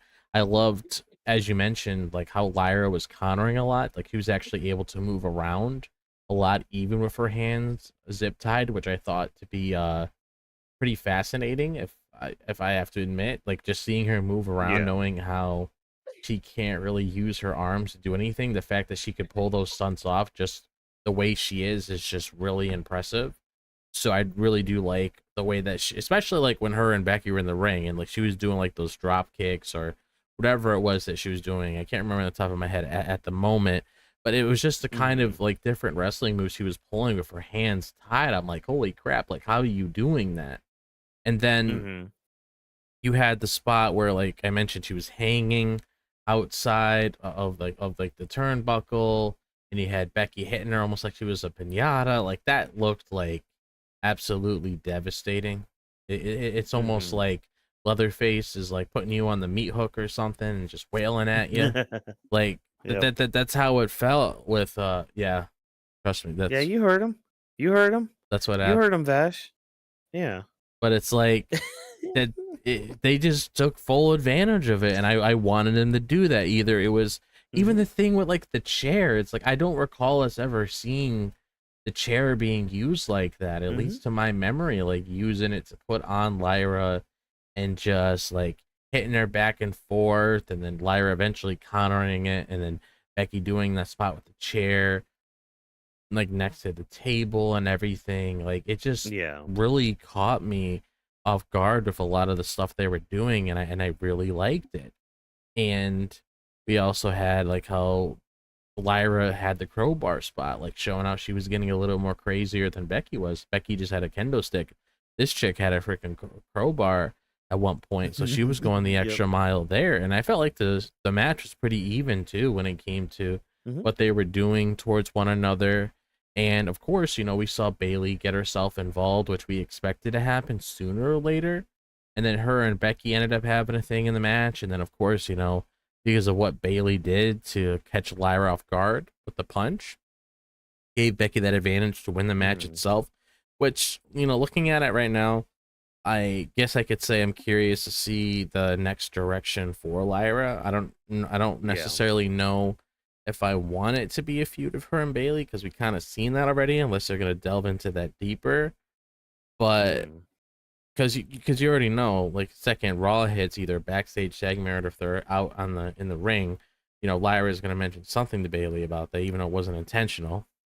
But Yeah. guess it opens up the door for possibilities for her, and it also gets you very curious to see exactly what other people are going to be thrown at Becky with this title. And I also really liked Mhm. her entrance too. I liked her new Titantron, and I said this to Walk-ins where I'm like, okay, so we have the entrance music, it's from an actual band, no Death Rebel Yep. involvement. You have those Titantrons that we saw as kids where they're like moving around, they're not just still images with the person's name on there, like they're actually being a Mhm. little bit more creative with that. So I like how that's Becky's Titantron now, just like how Io had her Titantron that she had at WrestleMania. I like how Mhm. they just feel a lot more animated instead of just still image, name, cool little background Mhm. of like the flag waving or whatever it is. Like I'm really hoping that's like us heading down the proper direction in terms of giving our superstars some good music and just basically be giving them an entrance so people can remember who they are. Yeah, yeah, and I agree. I like the song a lot for Becky. I think it really matched her new tone going forward, and I could, if I had to be nitpicky with it, I could do without the words at the beginning. I felt like if it was just the song starting, that would have Yeah. worked out better. But again, that's more of a nitpick at best with it. And to kind of comment too with like the steel chair spots, it's a great testament for them knowing just like because they're both smaller girls. Like we'll be honest with that. So it's like, okay, how can we use that to our advantage in a match like this? Well, this is how you can do these chair spots or like these zip tie spots or whatever. Like you can have these people crawl under the ring and show up at the other end with a damn fire extinguisher spot. Like you could do things like that because of just who they are as people. So that's what I really liked about this one because both women knew because that's the thing. Becky and Lyra, they obviously have great chemistry with each other and all that, but seeing it in action like it was here tonight was just the icing on the cake, So, yeah, again, I think this was probably the best women's match of the weekend. But Vash, if you're still around, if you're still there, I know your camera was acting all funky, but if you have any thoughts on this women's IC title match, be my guest. Let me know how awesome this one was. Yeah, I love it when a camera wants to give blurry inches out of focus Right? and it doesn't get focused back in. Like, Technology. come on, Tech, you're supposed to be out of focus. I'm not supposed to fix you myself. But with that out of the way, chats. Look, a quick reference for anybody of the DC Comics fan. When I saw a crowbar being placed, in my head, I'm like, Uh, oh, we about to murder her like Jason Todd. it almost If you know, happened. It it almost almost happened. happened. Bro, I was laughing. I'm like, oh, are we doing Jason Todd and Joker murder scene? Because it feels like it. Because the other scene that felt like a murder scene, it was the leg drop that we did not see coming. Oh That leg yeah. drop from Lyra to Becky on the table because the camera didn't show nothing.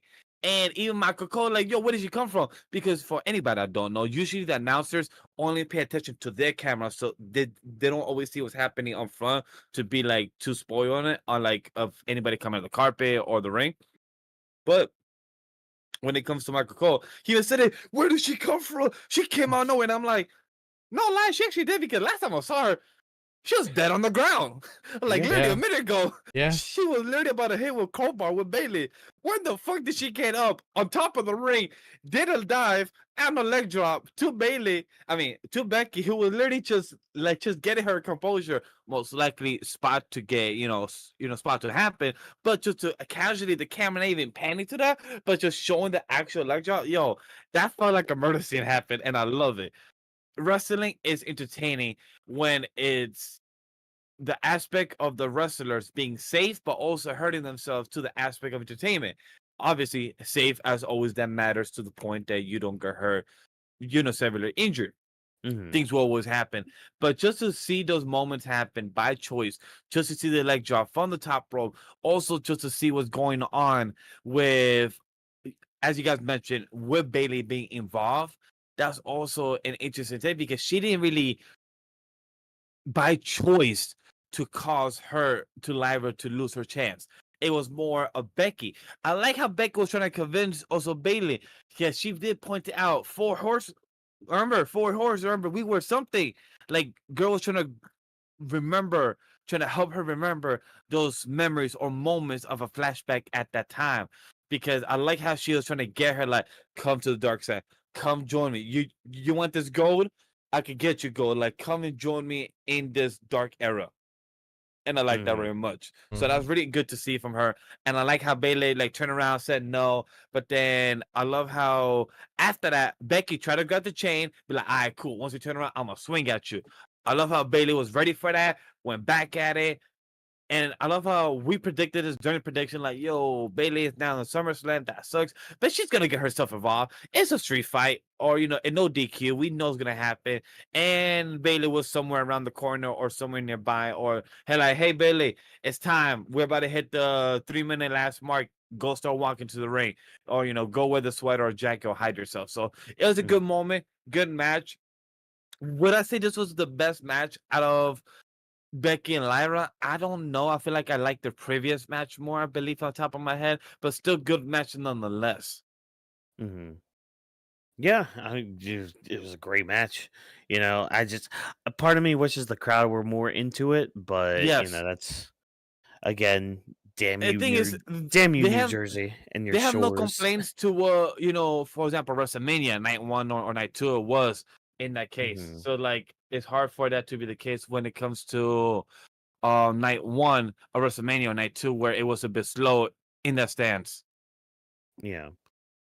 But hey, Becky retained the IC title, which is cool, neat, awesome. Got that new music, got that new attitude and all that. Yeah, everything's looking bright for Becky. We'll see where Lyra goes after this and how Bailey fits into this lovely puzzle piece that is the women's intercontinental title.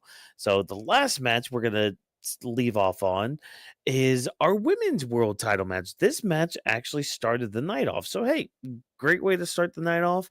Let's get these three women out here, hype up the crowd, get them all ready for the night and all that. And I don't know. This match was good, but it's that Pedro Pascal from Wonder Woman 84.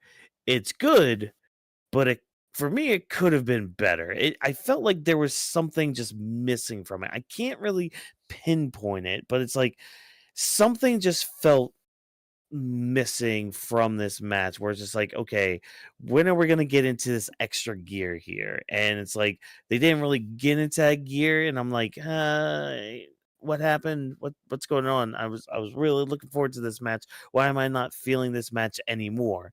I'm glad Naomi won, because really she should have won this match. So the fact that she did actually win this match, good, kudos on you. Pinning Rhea of all people, like, maybe that's it. Maybe it was the fact that like Naomi won from a roll up like she did. No, like that. I really don't know. Especially after like Rhea had hit Io with an avalanche riptide and all that. Yes. I don't know. Again, happy with the result. It's just like it just felt like something was missing. And I know I'm probably alone in all that, but it felt weird. Like I was kind of expecting a little bit more, but I can't really pinpoint what more I wanted from it. Vash, why don't you start us off with this one? What did you think of the match, the outcome?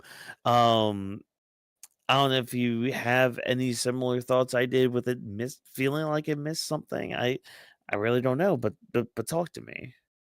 For me, this wasn't any a entertaining match. This was a Mhm. good 16-minute and 21-second match. It was solid. It was entertaining.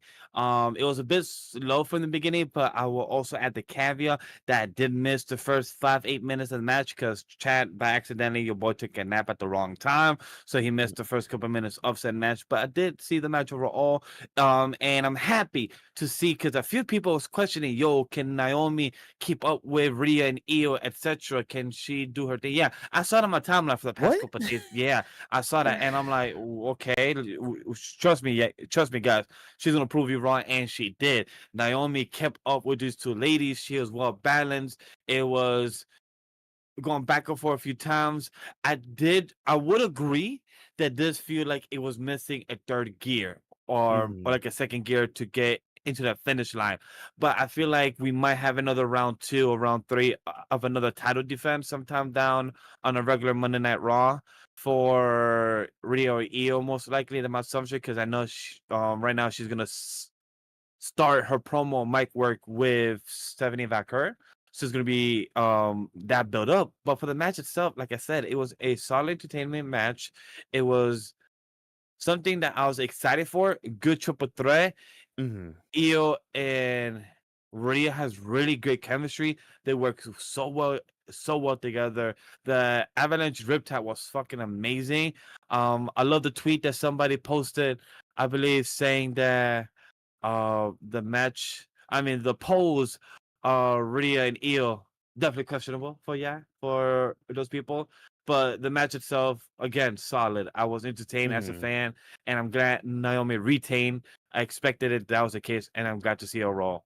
Yeah. Yeah. But what about you, Drop? Anything that caught your eye in this match that maybe I or Vash missed that to really like make it excel beyond what we've been talking about here? Um, so yeah, I can understand the criticism like towards the end of the match when it comes to the roll up, Mhm. which I know has been a common theme with like a lot of certain finishes when it comes to matches as of recent. So I can understand that department. I don't know if they were doing that because they wanted to protect Rhea somehow, so she didn't get rolled up clean or whatever it was. Yeah. she went for the Avalanche Riptide, and then you had her thinking in her head she was going to pin Io, but then she ended up getting that roll up, and then you ended up having her being the fall girl for this match itself. But I will say, like, the early stages of the match were a little bit slow, mainly because Naomi was like hanging outside of the ring. But I felt like once Yeah. they started getting things going, like towards I think beyond that, I was getting a lot more invested, especially like once you had Io and Rhea in the ring and working with Naomi, since they haven't necessarily done that and on SmackDown. So this is kind of like a new Mhm. character that they're going up against, in terms Yeah. of like in terms of like, okay, let's see if I can get the best of you or whatever it is. And I do like a couple spots in this match when it comes to the Avalanche Riptide that I mentioned. I Mhm. also enjoyed Solid. just seeing Io Sky do that power bomb when she picked up Rhea, Oh yeah. Oh And then- yeah, that was a Yeah, good that one. one was good. and she ended up just slamming her on top of Naomi, which a lot of people might look at her and be like, "Oh, well, she's a small girl, she can't do that." Trust me, Io's capable of doing a lot of things. That's why she's considered one of the Great best moment, you're wrestlers right on the about that one. planet. But it's Yeah. like putting them together as well. I also liked it because it's new, it's fresh. Naomi's involved. Very curious to see how they worked with each other. And again, it's showing the strength of their women's division, seeing how good they are and everything. And yeah, we ended up actually getting a little promo segment. It was like a video released online with Stephanie Becker talking Okay. about Naomi, saying that, you know, she's next in line after this, which again, very curious to see how that's gonna go, because I mean Stephanie Becker is fantastic, so I'm curious to see, okay, you got Naomi going through people like Io and Rhea. Let's Mhm. see what's gonna happen next when it comes to when it comes to Stephanie Becker. Like, you got two people going after you now. Let's see like how you deal with somebody at that magnitude, because Stephanie Becker is also another great wrestler, and I'm curious Mhm. to see what she's gonna bring out of Naomi. Yeah. Yeah, I'm very curious how Paris is gonna turn out with now supposedly Naomi versus Stephanie Becker. So I don't know if that's gonna be where Stephanie eats her first main roster loss, or at least in singles competition. Yes, it I will think be. I think it would be, yeah. I think believe it Um because yeah, I think it will. yeah. Yeah, because she hasn't been on the main roster too long. So, it would possibly be her first loss, or she wins. I mean, that would be great too. She's damn good at what she does. So, it just all depends on what the company decides to do when Paris rolls around. But I mean, I'm glad Naomi won.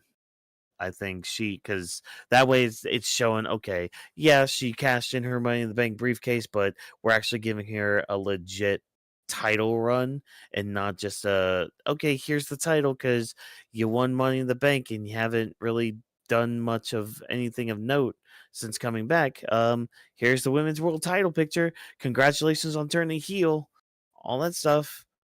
Okay, we're gonna take it back now. Bye, after like 2 weeks or something. So I'm glad she's at least gonna be holding it until Paris, and however that goes when it comes to her versus uh Stephanie. Hey, we'll have to see how that match plays out and where the company decides it wants to go with Naomi as champion. But like, I guess my other question is just like, where do Ia and Rhea go now? Yeah, that's the thing. Like with Yeah. Rhea, I don't necessarily know. Io could possibly toy around with Asuka or Kyrie if something gets involved with that. But Rhea is like the elephant in the room, where I don't necessarily know where she can go, because I mean, it doesn't really make sense to do a little bit more of her and Io. It doesn't really make sense to throw her in with Naomi right away, because you know she had two opportunities to go after this title. Mm-hmm. So you kind of have to see what you can do with her moving forward when it comes to potential people that she could feud with. Hopefully it's not any Raquel or Roxanne thing. Hopefully it's something a little bit Hopefully. different. But yeah. I mean, honestly, why not? I mean, well, they're kind of busy right now. But I mean, if we end up doing a shakeup kind of thing or a draft, have them go for one of the mid card belts. I mean, yeah, that would I mean, always work too. yeah. Yeah. I mean, the people who are currently holding those mid card titles are legit contenders. Like, it's not like a Chelsea Green right now. Like, I mean, Green, again, she's good at what she does and all that, but like the ones that are holding those titles right now, Becky and Julia. Oh yeah, give me Rhea versus either of those two, EO versus either of those two. Mm-hmm. Somehow Great bring, options. yeah, like I mean, you still have Kyrie and Asuka as Mhm. well. Throw them in there. Throw them a freaking bone that they freaking need. Yeah, I mean, if there's nothing else we could say about the triple threat match, we can move on to our final thoughts here and just Yes, kind of sir. close out our So, show. So like, my what you question got? was, now that we're in the final thoughts, and I'm excited to ask you, Watkins, first. How did you feel about night 1 and night 2 of our first ever SummerSlam event of a 2 nights? Because don't forget, they've already promoted that we're gonna have SummerSlam 2-night event next year of Minneapolis. So we're already getting promotion for that next year. So are you excited to see another event like this, like WrestleMania, where it's 2 nights, where this one we have 6 matches, and now we have 12 to 14 matches of this event, of this weekend. Are you excited to see this again next year? How do you feel about this overall now? Um, Mixed, just as mixed as I was. I mean, so with WrestleMania, that makes sense to have 2 nights, Yes, and agreed. I'll even still say like I always believe that the next PLE to get a 2 night treatment would have been Royal Rumble, just because of how we have those two Rumbles, and you can really center each night around them, and possibly around like maybe I don't know, maybe have the whole PLE event of a Royal Rumble PLE be just an all women's event. Like have your women's titles on the line, have like the women's tag titles on the line, the mid card titles on the line, and then end with the freaking Royal Rumble. Yeah, some of those ladies would have to probably pull double duty and all that, but like it would still lead to a great night of action and everything. But again, that's adding another 2 night event to the calendar year, where it seems like they're having an event every 10 days or something. So cool, neat, I guess. When it comes to like, I guess which night I preferred, I kind of preferred night 1, but I think the biggest detriment for this SummerSlam though is they really should have separated the gimmick matches instead of having a lot of them on one night. Yeah. Because I think there was certain aspects of, like, let's say the street fight, for example, they didn't use weapons too much, because and like the weapons they did choose to use, it was already stuff that we've seen throughout the night with like chairs and tables, oh my, and all that. Like maybe spread them out a little bit. Like, I like the TLC match, for example, really could have, like, if it was on last night, it would have done like much better than some of the matches we had last night. Um, or even just moving the no DQ match too, like not moving some of the bigger ones, just some of these ones to kind of add a little bit of difference to, I guess, when it comes to the 2 nights. But I mean, comparing the 2 nights, I do think I preferred night 1 over night 2, which it's kind of par for the course anymore when it comes to these 2 night events. Agree. That's a good answer as well. I will agree to that. Answer my own question, agreeing with Watkins that night 1 is the one I prefer. Night 2 was good, but it just has questionable outcomes that is depending on the results. What's the aftermath that will be the ripple effect of the domino of going next for this? So that's why I'm more Yeah. curious, because night 1 is solid. We were expecting the set. We were expecting a few outcomes already. There was a few new tag team champions of Charlotte Flair and Alexa Bliss, and a few other things we already knew that were happening. But when it comes to night 2, it Mhm. was things that we were kind of expected, but without the outcomes that we didn't really expect to come. So night 1 overall for me, for SummerSlam first 2 nights, it was interesting. No more press conference, no more bad questions from media or questions that don't involve the actual event itself. But now Yeah. you get to only have the post show involving the same people WWE to keep it trained questions or questions that may be being told to ask. So that's the part that's going to be a question over the next couple of PLEs. How will they tackle these post shows? Because this is the second post show they have done this, because the one previous one was, I believe, Money in the Bank or Saturday Night Main Event like this. So let's see how the one in Paris goes with their post show and move forward. But for SummerSlam tonight, I can't wait to see how next year go, because they speak about breaking records and breaking seats and everything. So let's see how they try to outdo themselves next year. But Drop, I want to ask you the same question. Do you have a similar answer, or you feel it's slightly bit different? So for me, it would probably have to be night 1 as well, because there was a couple things on night 2 that I liked. Like, I liked the women's triple threat. I liked Becky and Lyra. I liked the TLC. I liked the match between John Cena and Cody Rhodes, outside of what we saw to close the show. But I would just have to say, when it came to the night 1, I just felt like more emotion in that, especially with the whole CM Punk thing, because I had a lot of attachment to that, and that's really hard to bargain with me when it comes to emotions. Like, that one definitely hit me hard. I mean, I could say the same thing about the Cody and John thing, but that's something a lot of us been waiting for ever since he came back. He finally got it. It got ripped out of his hands. Like, it's just, the story writes itself, and I just had like a closer connection with that. And seeing Roman and Jay working with each other was nice. Seeing there was just like, it just felt, that one felt a little bit more like spread out. It felt a little bit more, it just felt like more organic in a way compared to this one.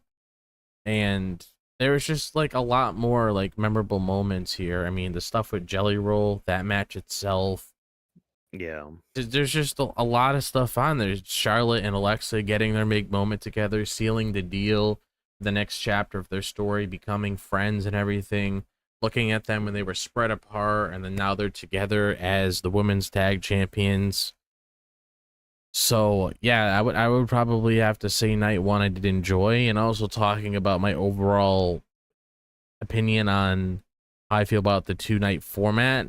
I would have to say I'm mixed on it too, because there's a couple things that work, there's a couple things that don't. If I were to give them any sort of feedback, try to mix a couple of these matches together, because like Vash said, you got a lot of matches with stipulations on night 2. You could throw a couple of them on night 1, throw a couple night 1 things on night 2, and you could do it that way. Yeah, because I'm looking at it right now. We got the TLC match, the no DQ match, the steel cage, the street fight, and then you look at night 1. I mean, there was none of them like that. There's literally no stipulation on there. So it's like, so some matches could have been swapped around to balance the excitement and the crowd. So hopefully Triple H takes the criticism well, because this is something important as a leader, to know where you could do better, where you mess up, where's the feedback that some fans didn't like this. You can't dismiss all fans just because one fan is screaming out loud in the arena, yes, but you also have to hear the fans online, that some may be crazy, but some may have a point, and that also got taken into consideration. You can't always think about the numbers or adding 2 days together, and we're breaking records. Yes, that's amazing for you as a company, but remember, if you want to survive a long term, you got to think long term, and that's somebody, myself, that is trying to make a company here with Weebs Of the Ring, Anime Studio, and make content, make our own projects. So we gotta think big, but also work small. So at the same time, with Triple H, you gotta please what you can with the amount of time and fans that you want to do. Yeah. So, I mean, I think we all kind of hit our final thoughts with that, yes. with a good old proverbial nail in the coffin. I will say this: I've kind of mellowed out when it comes to Lesnar returning, as we were talking. Got those emotions out and all that, but it's still just like, you don't need him, but I guess we'll see how this goes. Apparently, John wanted him from what's coming out today. Yeah, I saw Because that. apparently Triple H's on that post, so it was just like, yeah, John wanted him to come back. So it's like, okay, well, dang it, John. Now your PR is looking bad because of certain comments you made about Vince earlier this year. But that's besides the point, I guess. Yeah, so we're gonna kind of hit our intro. We're gonna say goodnight to all you lovely, lovely folks out there for listening to the Weebs of the Ring podcast and for watching the live stream as well with it. Remember, the only way to kind of catch the live stream is if you're here on YouTube and you've subscribed, you've hit certain bell icons to get notified of things. So that way you're notified of every time we go live with these post-show videos. But like, other than that, I mean, Vash, where could these people find us if they don't want to like look at us or pay attention to us on on these live streams, for example? Like, where exactly can they find us on the good old social medias? Guys, you guys also could find us on the audio feed. We will always be on the audio feed of the Weebs of the Ring on Apple, Spotify, Podbean, any audio podcast platform you're listening to us. You can find us on Amazon, Alexa, where all your audio feed is there. Wherever you listen to, we appreciate you download the episodes, like us, rate us, and everything in between. We appreciate you guys for the support. And additionally, on top of that, you can also follow us on social media as Legendary Vash dropped his box, and also Walker's MW, our world champion, and the Weebs of the Ring handle as well. All the links are down below in the description for both the audio side and on the YouTube side. All done beautiful for everyone to find. All the links are where to find us, and we appreciate the support on our personal channels and our personal finds where you see us on Twitch, where you can find us doing horror games and having a good time watching any anime reaction. And other than that, we appreciate for everyone's support by subscribing to the channel for Grappling the Week, our media show when it comes to pro wrestling, because it's going to be interesting conversation this coming Thursday of whatever news comes out over the past next 4 or 5 days. Yep. Yeah, so stay tuned for all of that, ladies and gentlemen. But we've reached the end of the show. We've reached the end of the discussion and all that. So at this point, I am going to take time to thank you for taking time out of your day to listen to the Weebs of the Ring podcast. If you enjoyed what we had to say, again, follow the directions that Vash gave you guys. It's fairly simple, fairly easy to look up all that stuff and to follow us and talk to us and interact with us on those social medias. Because hey, we love to hear your feedback, and we're nothing without you guys tuning in. We would love to get any feedback from you guys whatsoever, whether it's good, bad, mediocre, best. We just want to hear from you. And another good way to use that is to also use the hashtag Weebs of the Ring, because then you can definitely talk to us. You can definitely see how the conversation is going on many aspects of not only just the Twitter machine, but Instagram and any other social media platforms we may have. So, hey, be sure to check out that as well. See what you're missing out on and tune in on the discussion pieces whenever they happen.